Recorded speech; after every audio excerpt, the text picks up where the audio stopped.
हाथ में तिरंगा है तो अपने दिमाग में आप डाल लीजिए कि जिस तरीके से अंग्रेजों ने इस देश में हिंदू मुसलमान करके इस देश की जनता को गुमराह करके दंगे फैला करके हमारे ऊपर राज किया था, उसी तरीके से अंग्रेजों के ये चमचे देश में हिंदू मुसलमान करके दंगे फैला करके हमारे ऊपर राज करना चाहते हैं। तो हम इनको बता देंगे कि हिंदू मुस्लिम सिख ईसाई आपस में है भाई भाई, लड़ाई हम नहीं होने देंगे। ये संकल्प हम लोगों को लेना पड़ेगा। हमको ये समझना पड़ेगा कि असली खेल कहां पे चल रहा है, असल खेल हो कहां पे रहा है। असल खेल हो रहा है कि दिन रात टीवी में हिंदू मुसलमान चल रहा है। दिन रात टीवी में हिंदू मुसलमान क्यों चल रहा है? दिन रात टीवी में हिंदू मुसलमान इसलिए चल रहा है कि जब खेत में मर रहा हो किसान, सीमा पे शहीद हो रहा हो जवान, तो ये लाजिम है कि टीवी पे चले हिंदू और मुसलमान। इसीलिए कि आप अपने हाथ में रॉड ले लें, आप अपने हाथ में बंदूक ले लें, एक दूसरे ऊपर गोलियां चलाते रहें और ये अपने बेटा को बीसीसीआई का सेक्रेटरी बना दें, ये अपने बेटा को मंत्री बना दें, ये अपने बेटा को विधायक बना दें, ये अपने बेटा को नेता बना दें और आपको ये दंगाई बनाना चाहते हैं। तो मैं खास करके इस देश के जो बहुसंख्यक समुदाय के लोग हैं, मेरा नाम कन्हैया है, मैं उनसे कहना चाहता हूं कि दोस्त एक बार सोच करके देखो, दिल दे दिए हो तो दिल का कोई हिसाब नहीं होता है। कहते हैं ना, दिल आया गधी पे तो परी का क्या करें। तुम दिल दे दिए हो, उस पे हम सवाल नहीं करना चाहते हैं। होता है ना कि जब नौजवान को किसी लड़की से मोहब्बत हो जाए, किसी लड़की को किसी लड़के से मोहब्बत हो जाए, तो माँ बाप जब उसको समझाते हैं कि बेटा प्यार वार अपनी जगह पे है, थोड़ी पढ़ाई भी कर लो, अगर पढ़ाई नहीं करोगे तो नौकरी नहीं मिलेगी, और नौकरी नहीं मिलेगी ना तो प्यार जो है वो खिड़की से कूद करके बाहर चला जाएगा। यह बात कई बार हमको समझ में नहीं आती है क्योंकि हम दिमाग नहीं लगाते हैं, दिल लगा बैठे हैं। तो जो लोग दिल लगा बैठे हैं, मैं उनसे यही कहना चाहता हूं कि दोस्त, दिल भी अगर धड़कता रहे, इसके लिए पेट में अनाज का होना बहुत जरूरी है। और पेट में जो अनाज पहुंचाने वाले किसान हैं, उनकी हालत के बारे में तुम जान लो। अगर तुम देश बचाना चाहते हो तो तुमको किसानों के बारे में सोचना चाहिए। अगर तुम देश से प्यार करते हो तो तुमको मजदूरों के बारे में सोचना चाहिए। अगर तुम देश से प्यार करते हो तो तुमको अपने देश की यूनिवर्सिटी और कॉलेज से भी प्यार करना चाहिए। क्या स्थिति की गई है इस देश में? 12,000 किसानों ने आत्महत्या की है। सरकारी आंकड़ा कहता है, हम अखबार नहीं निकालते हैं, हमारे घर में अखबार नहीं छपता है। अखबार में निकला है कि पिछले 5 साल में 3 करोड़ 16 लाख लोगों की नौकरियां चली गई है। आप देख लीजिए कि 45 साल में देश में सबसे ज्यादा बेरोजगारी हो गई है। पहले कहते थे कि पढ़ाई करो, खूब पढ़ाई करो, अच्छी नौकरी नहीं है, लेकिन आपको पेंशन मिलता है, एक्स एमएलए को पेंशन मिलता है, लेकिन जो सरकारी नौकरी करने वाले जो लोग हैं उनका पेंशन खत्म कर दिया गया है। जो जिंदगी भर काम करते हैं उनका पेंशन समाप्त कर दिया गया है, और जो किसी तरह से नेता बन जाते हैं, एमएलए और एमपी हो जाते हैं, वो जिंदगी भर पेंशन उठाते रहते हैं। ये जो हकीकत है, इस हकीकत को हमको समझना पड़ेगा। हमको ये समझना पड़ेगा कि क्यों हमारे सरकारी स्कूल और कॉलेज को बर्बाद कर दिया गया है। आप सब लोग बिहार में पढ़े होंगे, बताइए कि 3 साल का ग्रेजुएशन 5 साल में क्यों होता है? बताइए कि सिपाही भर्ती के लिए जो नौजवान जाते हैं ट्रेनों में भर करके, पैर फिसल करके गिर जाते हैं और उनकी मौत हो जाती है, और फिर वो नौजवान अपने आप को दोष देता है कि अच्छी नौकरी नहीं मिली इसलिए अच्छा घर में शादी नहीं हो रहा है। उनको माँ बाप भी कोसते हैं कि देखो फलना का बच्चा कितना मेहनत किया है, उसको नौकरी मिल गई है। आप सोच करके आप बताइए, जब नौकरी है ही नहीं तो नौकरी कहां से मिलेगी? जिसको नौकरी नहीं है वो नौकरी की चिंता कर रहा है। मैं तो कहता हूं कि जिसको नौकरी थी उसकी भी नौकरी छीन ली जा रही है। 3 करोड़ 16 लाख लोगों की नौकरी छीन ली गई है। ये देश का मुद्दा है। रोजी रोटी, कपड़ा, मकान, शिक्षा, स्वास्थ्य, सड़क, बिजली, ये देश का मुद्दा है। शिक्षा कैसे बेहतर हो, ये देश का मुद्दा है। बिहार का सबसे बड़ा मुद्दा क्या है? बिहार का सबसे बड़ा मुद्दा यह है कि बिहार के लोगों को अपने परिवार को पालने के लिए अपना घर बार छोड़ करके दूसरे राज्यों में जाकर के काम करना पड़ता है, और जब वो वहां काम करते हैं तो हमारे साथ क्या बर्ताव होता है? बिहारी शब्द को इन लोगों ने गाली बना दिया है। उनका खेत हम काटते हैं, उनके लिए ठेला रिक्शा हम चलाते हैं, उनका घर हम बनाते हैं, मेहनत मजदूरी करते हैं, लेकिन दो शब्द सम्मान के हमको नहीं मिलता है, वो बिहारी शब्द को गाली बोलते हैं। इसीलिए ये जो हमारा बुनियादी सवाल है, मैं उन नौजवानों से कहना चाहता हूं जो अपने हाथ में भाजपा का झंडा उठाए हैं, दोस्त तुम नेताजी के पीछे खड़ा होकर के वंदे मातरम करोगे, नेताजी संसद पहुंच जाएंगे, अपने बेटा को फिर सांसद बनाएंगे, तुम रोड पे खड़ा होकर के वंदे मातरम ही करते रह जाओगे। इस बात को याद रखना। वंदे मातरम करने का मतलब, वंदे मातरम करने का मतलब अपने देश से प्यार करना होता है, अपनी मिट्टी से प्यार करना होता है, किसी पार्टी या नेता का चापलूसी करना नहीं होता। इस बात को याद रखना। इस बात को याद रखना कि अगर अपने देश अपनी मिट्टी से प्यार करते हो तो तुमको चिंता होनी चाहिए कि देश में भ्रष्टाचार क्यों बढ़ रहा है।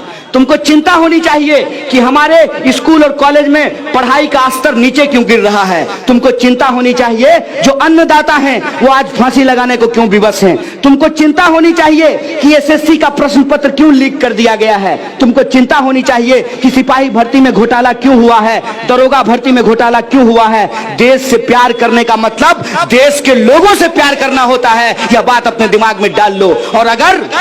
और अगर कोई हाथ में बंदूक लेकर अपने ही देश के लोगों के ऊपर गोली चलाता है तो वो कुछ भी होगा लेकिन देशभक्त नहीं हो सकता है, ये बात हम जानते हैं। इसीलिए मैं आप तमाम लोगों से कहना चाहता हूं कि ये बड़ी लड़ाई है।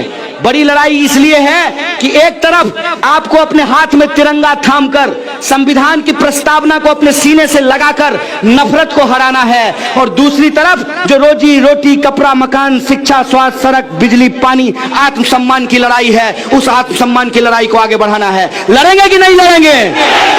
जोश से बोलिए, लड़ेंगे कि नहीं लड़ेंगे?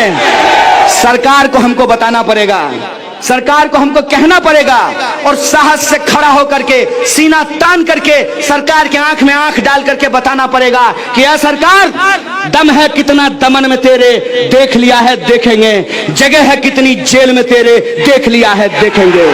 सरकार को यह कहना पड़ेगा कि यह भारत है और यह भारत गांधी की धरती है, यह भारत अंबेडकर की धरती है, यह भारत भगत सिंह की धरती है, यह भारत अशफाकुल्ला खान की धरती है, यह भारत फातिमा शेख की धरती है, यह भारत मौलाना अबुल कलाम आजाद की धरती है, यह भारत चंद्रशेखर आजाद की धरती है। और वो जो भारत है उस भारत को हम झुकने नहीं देंगे, उस भारत को हम मिटने नहीं देंगे। कोई भी काला कानून आप लेकर के आ जाइए, आपको आज संसद में मेजोरिटी है, आप कोई भी कानून पास कर दीजिए, हम सड़कों पे अपना बहुमत साबित करेंगे। करेंगे कि नहीं करेंगे? इसीलिए मैं आप तमाम लोगों को एक आमंत्रण देने के लिए आया हूं, आपको न्योता देने के लिए आया हूं, आपको इनवाइट करने के लिए आया हूं कि ये जो यात्रा शुरू हुई है बापू की धरती से, बापू धाम से, ये अलग अलग जिलों में होते हुए 38 जिलों को घूमते हुए आने वाली 29 फरवरी को पटना के गांधी मैदान में जुटेगा। और सरकार को हम कहेंगे कि यह सरकार जरा गिन लो दुश्मन ध्यान से, कितने बाजू कितने सर। हम अपना सर कटाने को तैयार हैं लेकिन अपना हक छोड़ने को तैयार नहीं है। इसीलिए मैं आपको निवेदन करने के लिए आया हूं कि आप 29 फरवरी को गांधी मैदान आइए। आएंगे कि नहीं आएंगे? किसी नेता का भरोसा नहीं रहेंगे ना। अगर ट्रेन नहीं मिलेगा तो गोपालगंज से पैदल चले आइएगा गांधी मैदान, आएंगे ना?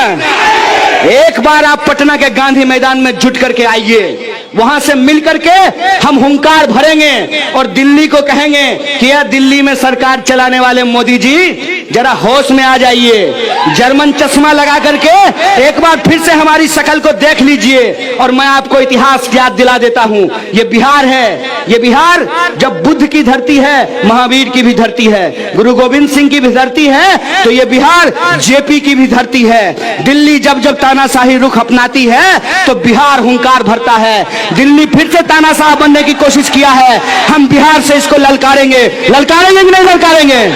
आएंगे ना 29 तारीख को, और जम करके आइए।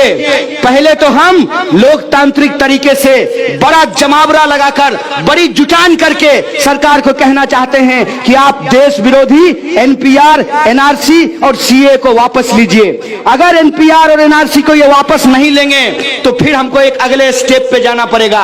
अगला स्टेप क्या है? गांधी जी को भी याद किए थे ना, गांधी जी अंग्रेज को कैसे हराए थे?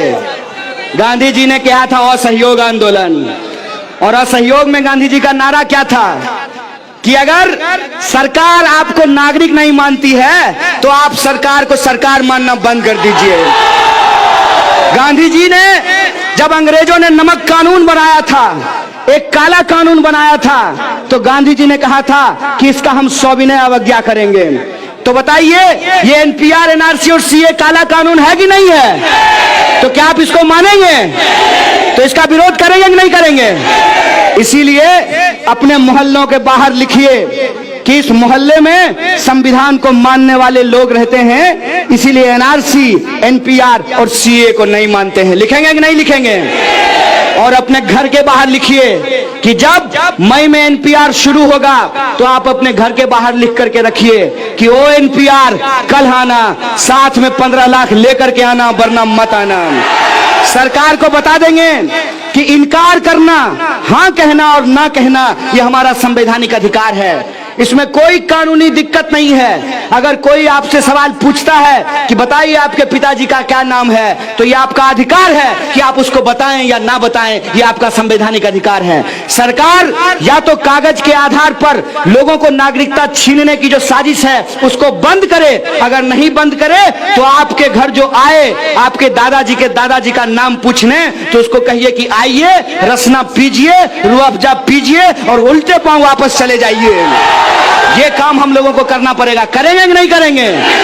अगर आप करने के लिए तैयार हैं तो मैं आपको बता देता हूं, ये बोले हैं ना कि हम 1 इंच भी पीछे नहीं हटेंगे, बोला है ना मोटा भाई? अरे 1 इंच तो क्या, अमित शाह तुमको वहीं भागना पड़ेगा जहां नित्यानंद भाग करके गया है, कैलासा। इस बात को याद रखना।